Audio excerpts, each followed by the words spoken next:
Welcome to the WRAL Daily Download. I'm Grace Holland. Amid rising costs and limited funding, some school districts are facing decisions about whether to merge districts or close altogether. WRAL's Destinee Patterson and Emily Walkenhorst sat down to talk about those critical decisions for schools and why some education leaders are still optimistic. So, Destinee, it seems like a ton of schools are closing or school districts are contemplating closures. How many schools have been closing in our area? It definitely feels like they've been closing left and right. So I went through the state's Department of Public Instruction. They have this database. I went through that. And I counted nearly 60 schools that have closed in the past 4 years. And specifically in the WRAL viewing area, that number is more than a dozen. I counted 15 schools in our viewing area. So it's definitely something that we are seeing. It is something that is happening not just in North Carolina, but across the country. That seems like a lot of schools. I mean, are they all like specialty schools, or are they just regular schools that are just under-enrolled now? I mean, tell me about those. Yeah, that's a good question. I would say a handful of them have been some sort of specialty program over the years. There have been different partnerships with the state, with different focuses. But for the most part, these are your normal regular schools, your regular public schools that are closing. And I reached out to all of the districts that had closures, and the main consensus here seems to be the age of facilities, how old these buildings are, and the equipment inside of them, the funding struggles that public schools are having, lower enrollment, and overall costs. And a lot of the costs do come from maintenance. So tell me a little bit more about, why they're closing them. It sounds like they've kind of got criteria for deciding which schools to focus on. But why are they having to close them to begin with? Yeah, from what I have been told from these district leaders is it's largely a lot of the things that I just mentioned. And what they tell me is they're starting off with some of the oldest schools. And the idea is that a lot of these school districts are really trying to balance their funding, and their budgets have been a real struggle for a lot of our public schools for some time now.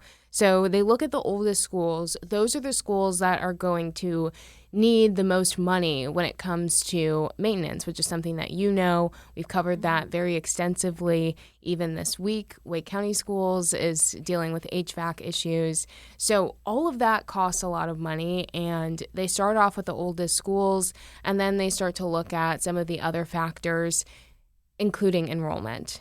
Enrollment seems to be the biggest battle for our school districts, and that is not just specific to our large urban school districts. The enrollment issues that we're seeing, they're impacting rural, urban, suburban. It really does not discriminate.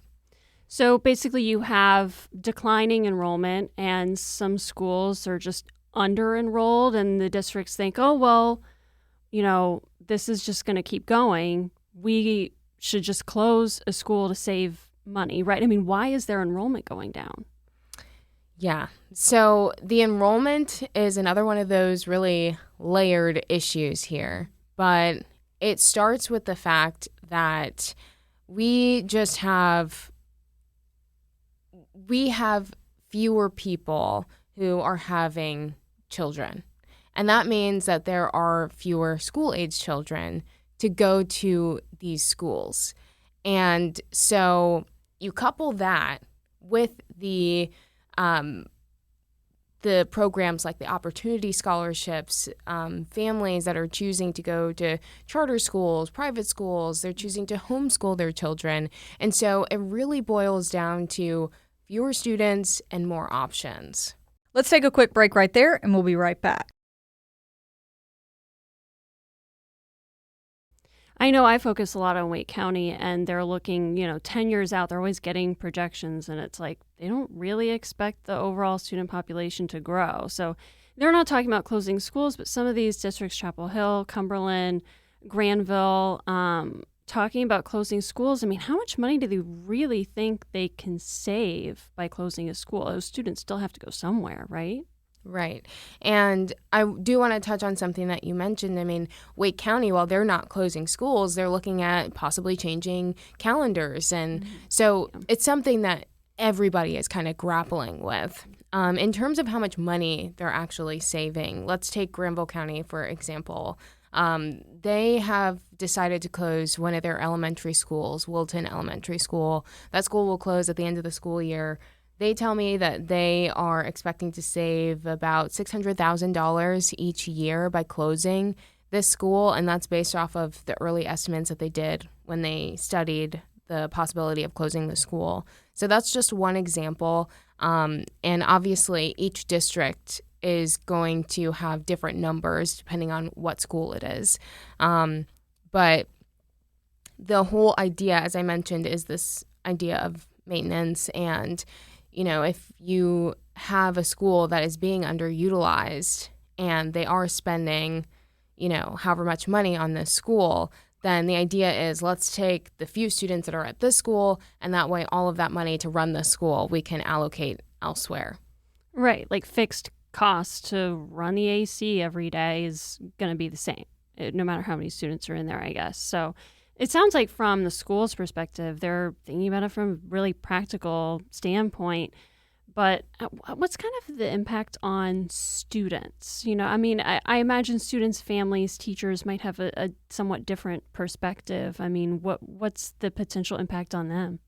Yeah, so me and photographer Jamie Munden, we spent almost an entire day at a Granville County school. It's South Granville, which was consolidated with Central High School. That Central Granville High School closed, and now those students are at South Granville. And so me and photographer Jamie Munden, we spent almost a whole day there, going through the school, talking to students, talking to the principal, who was the principal at another closed school in the district. And from what we heard from students and from teachers, it was largely just this idea of how daunting it was to have to pick up and just go to a new school, especially, I was talking to seniors, they're having to spend their last year at a totally new school with new staff, new students, and it's just a different environment. So I do think that in some ways there are some maybe negative impacts in terms of the socialization aspect. But on the flip side, it also, some might argue that's good character development. These students are having to meet new people and learn how to adapt and adjust. Something that really stood out to me is I talked to a senior about how he felt about all these new kids coming to his school. And he said he didn't mind it too much, but he did kind of feel like, we're not a part of that conversation. We're just kind of the collateral damage of the decisions that the district leaders make. And I do think that that is kind of worth pointing out, that these decisions do impact the students and teachers, and they don't really have that much of a say in terms of what schools they decide to close and when. Some positives, though, that I heard from the principal there was this idea of closing a school and being able to put more resources into a school that is more full of students gives the opportunity to offer more specialized classes, hire specialized teachers, have electives that might be more focused on career development for students.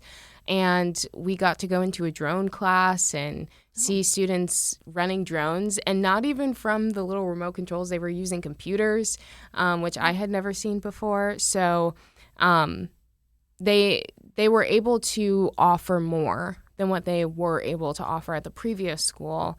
So in some ways, it's allowing the students to have a better educational experience just because they aren't putting all of these resources towards half-empty schools. That makes sense. You definitely do hear that about larger high schools and more opportunities. Well, Destinee, this is a really important perspective because it sounds like we're just going to keep seeing this conversation play out even next year. So appreciate you taking the time to talk with us about it today. Absolutely. And thank you for listening to the WRAL Daily Download and for making us part of your morning routine. Another great way to get WRAL news is the Morning Briefing newsletter. That's a daily email trying on news, events, and headlines to help you get ready for the day. You can sign up at WRAL.com/newsletter.